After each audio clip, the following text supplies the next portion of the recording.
பாராளுமன்ற தேர்தலில் கட்சிகளுக்கு கிடைத்த தேசிய பட்டியல் ஆசனங்களை அந்தந்த கட்சிகளின் தலைவர்கள் யார் யாருக்கு வழங்க வேண்டுமோ அவர்களுக்கு வழங்கி வைக்கின்றார்கள். வகையில் ஓரிரு மாவட்டங்களில் தோல்வியுற்றாலும் மற்ற மாவட்டங்களில் அதிகூடிய பாராளுமன்ற உறுப்பினர்களை பெற்ற கௌரவ ஜனாதிபதி அனுரகுமார திசாநாயக்கவுடைய கட்சி நேற்று தங்களுடைய தேசிய பட்டியல் பாராளுமன்ற உறுப்பினர்களை அறிவித்துவிட்டார். அவர்களுக்கு கிடைத்தது ஒன்றோ இரண்டோ அல்ல, மாறாக கிட்டத்தட்ட 18 தேசிய பட்டியல் பாராளுமன்ற உறுப்பினர்களை நேற்று அறிவித்துவிட்டார்கள். ஜனாதிபதி அனுரகுமார திசாநாயக்க அவர்கள் தங்களுக்கு கிடைக்கப்பெற்ற தேசிய பட்டியல் ஆசனங்களில் ஒன்றை கல்முனை தொகுதிக்கும் வழங்கி கல்முனை தொகுதியின் ஊடாக ஒருவரை பாராளுமன்றம் அனுப்பியிருக்கின்றார். அதற்காக அவருக்கு முதலில் கல்முனை மக்கள் வாழ்த்துக்களை தெரிவிக்க வேண்டும். கல்முனை தொகுதியை பிரதிநிதித்துவப்படுத்தி தற்பொழுது தேசிய மக்கள் சக்தியின் ஊடாக பாராளுமன்றம் சென்றிருக்கும் சகோதரர் அவர்கள் அவரும் கூட நினைத்திருக்க மாட்டார் பாராளுமன்றம் செல்வேன் என்று. தங்களுக்கு கிடைக்கப்பட்ட 18 ஆசனங்களையும் யார் யாருக்கெல்லாம் வழங்க வேண்டுமோ அவர்களுக்கெல்லாம் வழங்கி அவர்களை எல்லாம் பாராளுமன்ற உறுப்பினர்களாக ஆக்கிவிட்டார்கள் தேசிய மக்கள். ஆனால் ஸ்ரீலங்கா முஸ்லிம் காங்கிரசுக்கு கிடைக்கப்பெற்ற ஒரு தேசிய பட்டியல் ஆசனத்தை வைத்துக்கொண்டு தலைவர் தற்பொழுது தனது வலிமையான பாணியில் மக்களை ஏமாற்றிக் கொண்டிருக்கின்றார்.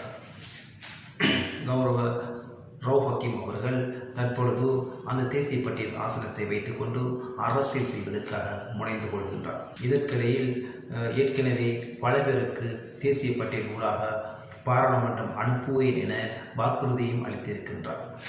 ஆனால் ஸ்ரீலங்கா முஸ்லிம் காங்கிரசுக்கு கிடைத்திருப்பது ஒரு தேசிய பட்டியல் ஆசனமே.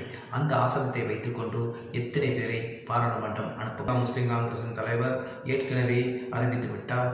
ஸ்ரீலங்கா முஸ்லிம் காங்கிரசுடைய செயலாளர் நாயகம் அவர்களை தேசிய பட்டியல் ஊடாக பாராளுமன்றம் அனுப்புவேன் என.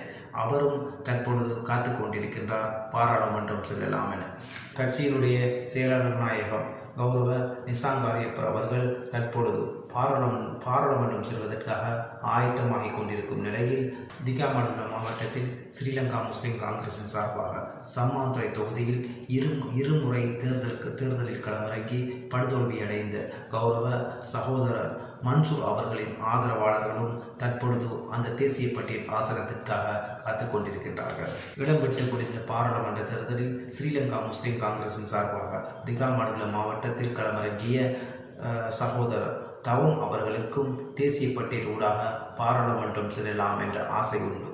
அதுபோல ஸ்ரீலங்கா முஸ்லிம் காங்கிரஸ் தற்பொழுது திருகோணமலை மாவட்டத்திலும் தங்கள் வளமையாக கிடைக்கப்படுகின்ற ஆசனத்தை தற்பொழுது இவ்வாறு நிலைமை இருக்கின்ற போது தற்பொழுது வடக்கு மாகாணத்தைச் சேர்ந்த சகோதரர் குனேஸ் பாரூக் அவர்களும் தற்பொழுது எதிர்பார்த்து கொண்டிருக்கின்றார் தேசிய பட்டியலுக்காக. கடந்த காலங்களிலே தேசிய பட்டியல் ஊடாக பாராளுமன்றம் அனுப்புவேன் என அவருக்கும் வாக்குறுதி அளித்திருக்கின்றார் கௌரவ ரவுஃப் ஹக்கீம் அவர்கள். அதனால்தான் அவரும் தற்பொழுது எதிர்பார்த்து கொண்டிருக்கின்றார் தேசிய பட்டியல் பாராளுமன்ற உறுப்பினர். இதற்கிடையில் இடம்பெற்று முடிந்த பாராளுமன்ற தேர்தலில் படுதோல்வி அடைந்த ஸ்ரீலங்கா முஸ்லிம் காங்கிரசுக்கு கிடைக்கப்பெற்ற ஒரு ஆசனத்தை வைத்துக்கொண்டு எத்தனை பேர் காத்து கொண்டிருக்கின்றார்கள் பாராளுமன்ற உறுப்பினர் ஆகுவதற்கு. தலைவரின் பொய்யான வாக்குறுதியினாலேயே இந்த ஸ்ரீலங்கா முஸ்லிம் காங்கிரஸ் இன்று அழிந்திருக்கின்றது. ஸ்ரீலங்கா முஸ்லிம் காங்கிரசின் தலைவர் அவர்கள் தான் செல்லுகின்ற ஊருக்கெல்லாம் தேசிய பட்டியல் பாராளுமன்ற உறுப்பினர் ஆசையை காட்டியதன் விளைவே தற்பொழுது ஸ்ரீலங்கா முஸ்லிம் காங்கிரசுக்கு கிடைத்த தோல்வி. ஸ்ரீலங்கா முஸ்லிம் காங்கிரசுக்கு கிடைக்கப்பட்டிருக்கின்ற ஒரு ஆசனத்தை யாருக்காவது ஒருவருக்கு கொடுத்தே ஆக வேண்டும் என்ற நிலை தற்பொழுது உண்டு. அப்படி யாருக்காவது கொடுத்தால் தற்பொழுது எதிர்பார்த்து கொண்டிருக்கின்றவர்கள் எல்லோரும் ஒட்டுமொத்தமாக சேர்ந்து கொண்டு ஸ்ரீலங்கா முஸ்லிம் காங்கிரசுக்கு எதிராக செயற்படுவார்கள் என்பதே உண்மை.